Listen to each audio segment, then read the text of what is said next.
You are translating something which is not there.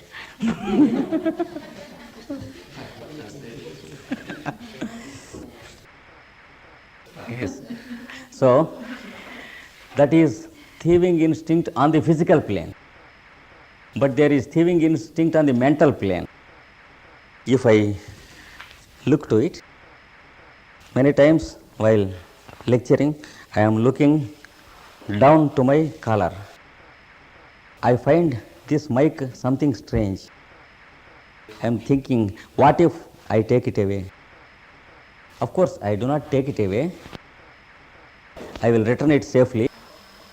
But all the while thinking, it is better if I have this with me. That is called thieving instincts on the mental plane. I am not courageous to take away the physical things, but mentally I may be stealing many things, 100 things a day, which is more dangerous and more contagious to the person proper. And there is also thieving instincts on the intellectual plane. That is more detrimental. If in my conversations with my friend Robert, I find some fine phrases and sentences, and if they are fascinating, I go to India and use those sentences wonderfully among the audience, and the audience shout, "Oh, very good." I put a face as if the sentences were my own. Like that, we many times copy from the books of others and publish them as our own passages. That is what is called plagiarism. It is thieving instincts on the intellectual and the cultural plane. They are very, very, very detrimental to the person who has them. So, we should try to eliminate all those things in our motives. And the next thing is purity of sex. In a society where this type of yoga practice is possible, to which century the society may belong, it is prescribed that the person should be a celibate up to 21 years and not a celibate by compulsion, but a celibate because his mind is engaged in something which is very attractive on the spiritual plane. And then he should be married, and then after in the 28th year, he should start his sex life, and after middle age, that is 45 years, the husband and wife should grow passive of sex, not fighting with sex or trying to oppress or suppress or eliminate sex, but to grow passive of sex, because both the husband and wife are involved in something doing for the humanity. They begin to live as friends and companions and brothers. Such a type of life is prescribed. Of course, it may not be totally possible in the 20th century society. We should know our limitations. We should know the spirit of the scientist and try to cooperate with the values prescribed by the scientist.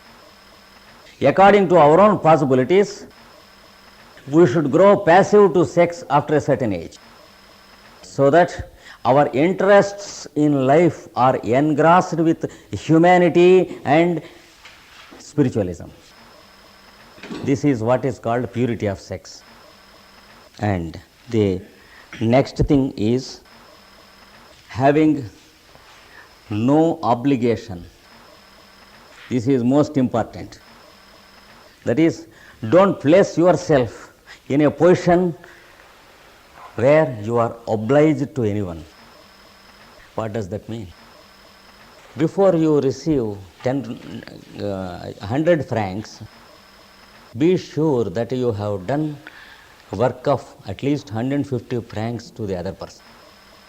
Be sure that you are not indebted to anyone, but don't have it as a complex. Don't have what is called pious aristocracy in your mind. Be sure that the other person has received more from you than you have received from him, by way of work or help or anything. Then only you are fit to have spiritual progress. Otherwise, your subconscious feels the burden of obligations. It never feels the freedom which is due to itself. So, these form the first step called regulation of your character. The second step is called rectification. Yes, the first is yama. No, not necessary. It is teasing to some people. If they are not accustomed or habituated to Sanskrit at all, it will be a burden. It is the import is better, I think. The second one of the 8 steps is rectification. The first is regulation, the second is rectification. In Sanskrit it is called niyama. The first is called yama, the second is called niyama. That is to rectify yourself physically and mentally. The first step is cleanliness. Teach the child who is to be a yogi to practice cleanliness from his childhood. Physical cleanliness, that is daily washing his body with water and cleaning properly, and having his hair, moustaches and barb close, crisp. That is what is prescribed by all these masters. And also mental cleanliness. That is, let the boy in the evening understand if he has thought good thoughts or bad thoughts about others. Let the mind be purified with progressive ideas. The second is satisfaction as an attitude. Satisfaction not due to incidents, not due to benefits, not due to events, but satisfaction as your own nature. You can develop it very easily. Be satisfied with what you get. Do some more good work, you will get some more money, but be satisfied with what you get at present. Tomorrow you may get more and you may try for more, but in the meantime, don't grow nervous. If your friend is getting $1,000 more, don't worry. Cut your coat according to the cloth, according to the availability of the cloth. That is how we have to practice. Because what is due to us from the society is a ratio between the society and ourselves. It has got a mysterious ratio which we can never understand. Our logic and our economics will never calculate it.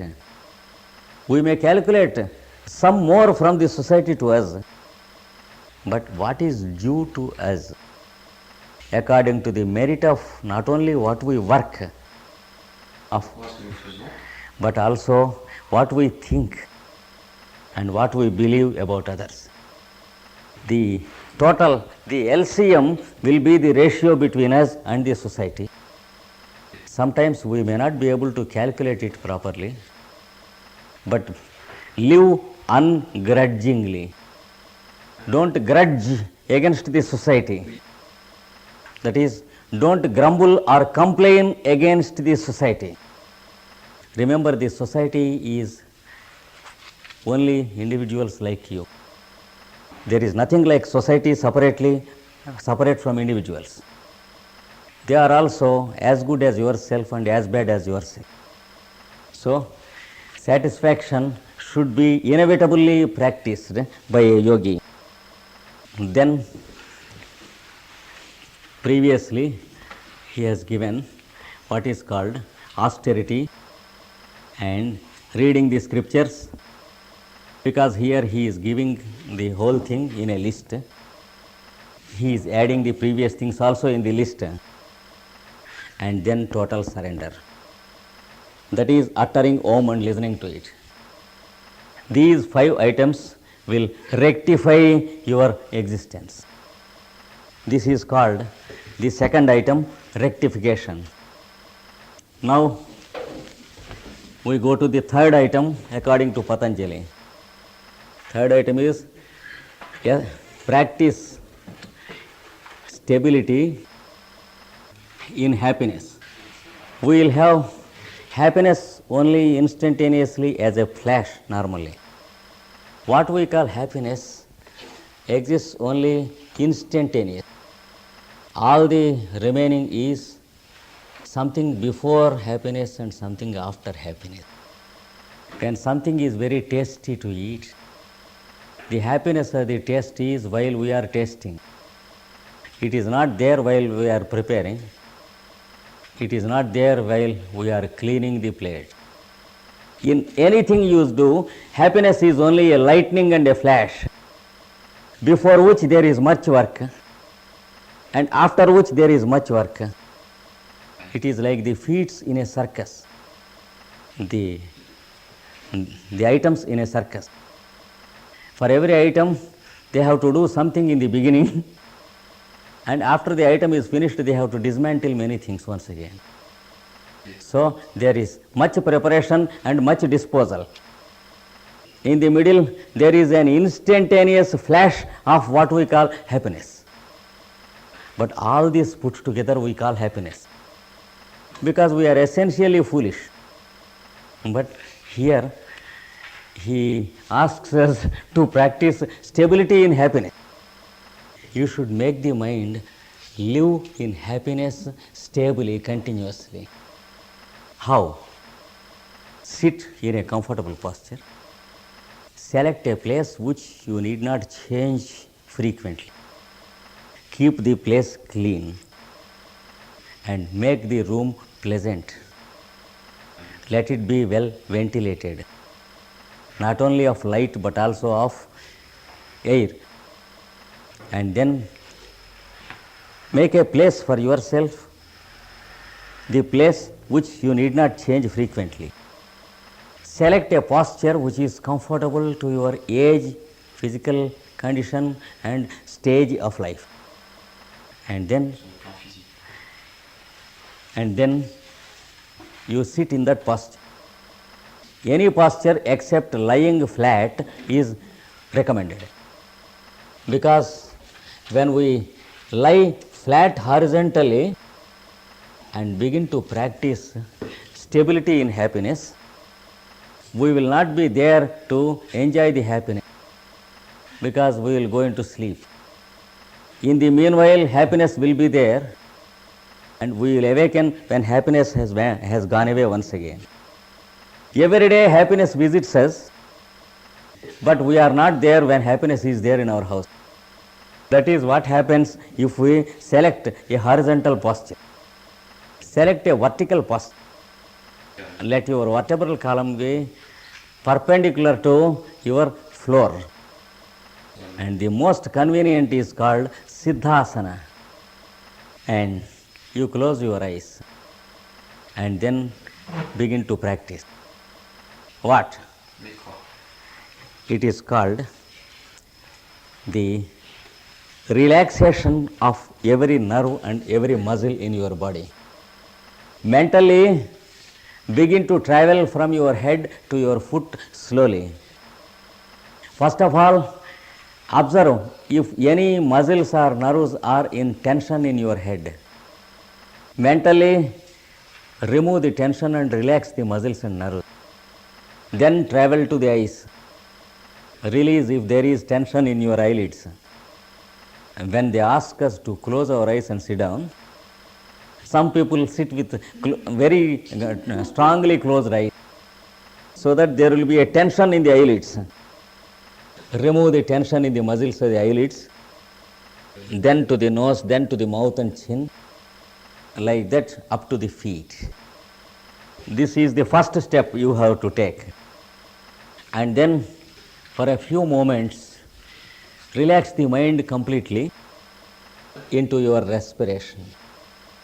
And then once again, make a tension of every muscle and nerve for about a few seconds. And then relax again, once again, step by step. Like this, alternate a few seconds tension and a few minutes relaxation. A few seconds tension, a few minutes relaxation. By doing so, you are communicating with one of the cosmic principles, what is called the law of pulsation. The space is expanding and contracting alternately, and the space is pulsating, as a result of which the solar systems are coming out and getting absorbed into the space again. Each solar system is respiring or pulsating, and each atom is pulsating in its nucleus, and each living being is pulsating in the form of respiration and heartbeat. So pulsation is a cosmic law and a cosmic principle which includes contraction and expansion. Begin to play music in tune with it. That is the next practice you have to do. And then begin to observe the movements of your respiration. Then the mind gradually begins to approach the place where the respiration is taking place. Respiration is energy, and mind gradually approaches the energy center. After certain time, the two become one. There will be no two items. There will be no mind separately, no respiration separately. There will be only one item existing. Then you will experience what is stability in happiness. This is called the third one. This is called asana in Yogaabhyasa. This step, this process is called asana, but unfortunately this word is translated in a wrong way. It is understood as the many physical postures and acrobats we do. For example, Sirshasana, head down posture, and Sarvangasana, like an inverted comma, and Halasana or the plow posture, and Dhanurasana, the bow posture, the bow, yes, the Sagittarius. So the many asanas, 100 or 200 or 300, it is not the asana which Patanjali called. The physical asanas come into the first called yama. You are expected to select your own physical exercise, not according to the lesson in the book, but according to your constitution and need. Let an expert in yoga advise you about your asanas. Let not everyone exhaust the total list of asanas. For example, if a person having hypertension begins yoga, he should not be allowed to do the head down posture. Some people should not do some postures. For some people, little number of asanas are enough. For some people, many asanas are required. It depends upon the constitution. What happens if the guru asks his disciples that all of them should wear the shoes with the dimensions of the guru? Same thing happens if the same list of asanas are prescribed to everyone. So, in the first item, everyone should select the physical exercise required for himself. Now here, what is called asana is stability in happiness. That is what Patanjali says and what Bhagavad Gita says. Immediate effect of this practice is You are making alternations of contraction and expansion in pulsations. The result is the mind is freed from pairs of opposites. That is, the mind is free from receiving a shock in changed conditions. When it is cold now and when it is very hot tomorrow at noon, the body, it won't receive any shock. If you honor me very much here, tomorrow if someone calls me a fool, it makes no shock to the mind. So, if I am asked to enjoy a big hall throughout the night, and tomorrow somewhere else, if I am asked to stay in a little room where it is not possible to stretch completely, the mind receives no shock. That is possible only by this practice. The circumstances in life, in the family conditions, in the vocational conditions, in the economic conditions, they never create any shock to your mind. So it makes you above and beyond shock. A beautiful shock-proof existence. This is what is called asana, the third step. Then the fourth step, regulating your pulsations. Remember, daily you are asked to sit down and practice something, the contraction and expansion. Now the next step, observe your respiration. There is automatically a contraction and expansion of your lungs. You are not doing it, but the inner you are doing it. The Lord is doing it, not the negative fellow doing it. And begin to observe and enjoy it and try to cooperate with it. Establish a music, a beat, a rhythm in your respiration. Begin to inhale slowly in a soft, prolonged way, a very smooth way, with uniform speed. Inhale like that. As long as you can inhale conveniently, and then begin to exhale exactly in the same way. Slow, soft, uniform. In such an artistic and skillful way that you do not listen the sound of your respiration at all. Again, begin to breathe like that. But no kumbhaka business is here.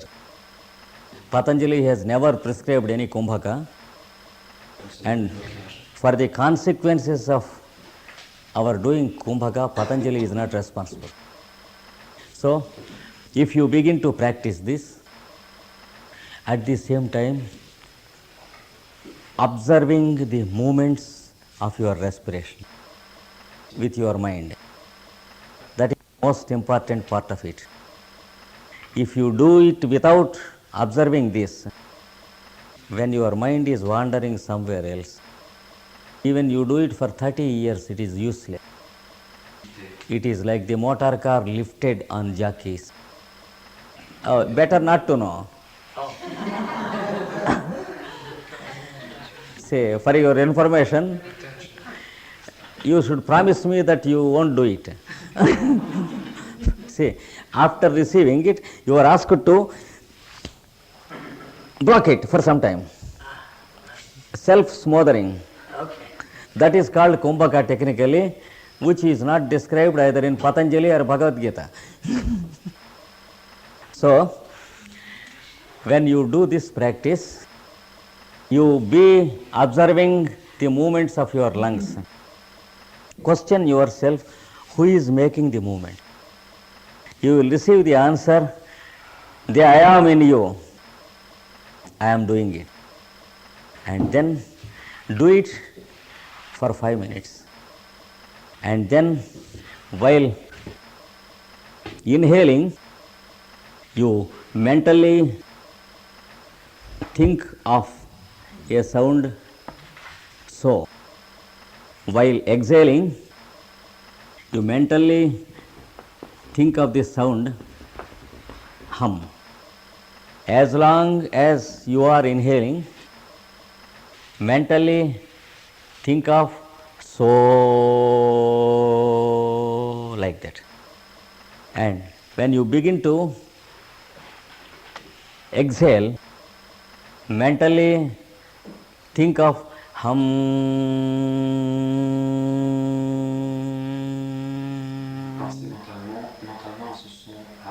until you complete it. Do it for 5 minutes. And next, the third 5 minutes, you leave off the consonants and select the nasal and the vowel. The sound om is left there.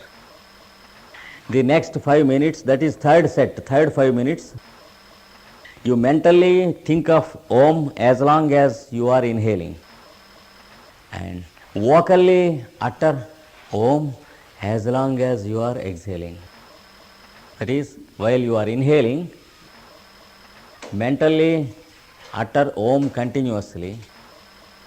While you are exhaling, vocally utter om continuously as long as you exhale. At the same time, listen to it completely and continuously. While uttering om, you should listen to your own om. This is what is called the practice of pranayama. Then what happens is, the music or the rhythm in your respiration is re-established. It was there in your childhood, but it has been disturbed 1,000 times a day while you are becoming an elder. Whenever you are angry, it is disturbed. Whenever you are jealous, it is disturbed. Whenever you are afraid of something, it is disturbed. Whenever you are anxious of catching a train or a plane, it is disturbed. Not less than 1,000 times in the day we disturbed it. According to the law of habit formation, the disturbance is established as a habit in us, and the result is cardiac disturbances, missing beats of the heart, and unequal respiration. So, as we have grown into adult age, we lost the rhythm and the music in our respiration. Now we can re-establish it by practicing this. Then, after some months of practice, automatically the respiration stops. Don't be afraid, you will be living. But the respiration stops for some time. As long as the mind is one with the function of respiration, the respiration stops. When the mind is once again different from your respiration, again it begins to respire. Don't enforce this stopping of respiration. You are not the maker. The Lord in you, He knows better than you. Let Him do it. And it is possible only when you establish a regularity in your daily routine. See, imagine you are 24 hours like a clock. Have 1, 2, 3 or 4 items in the daily routine established regularly at the same time daily. And you have established a polygon of your routine. Keep up the polygon. Gradually add one more item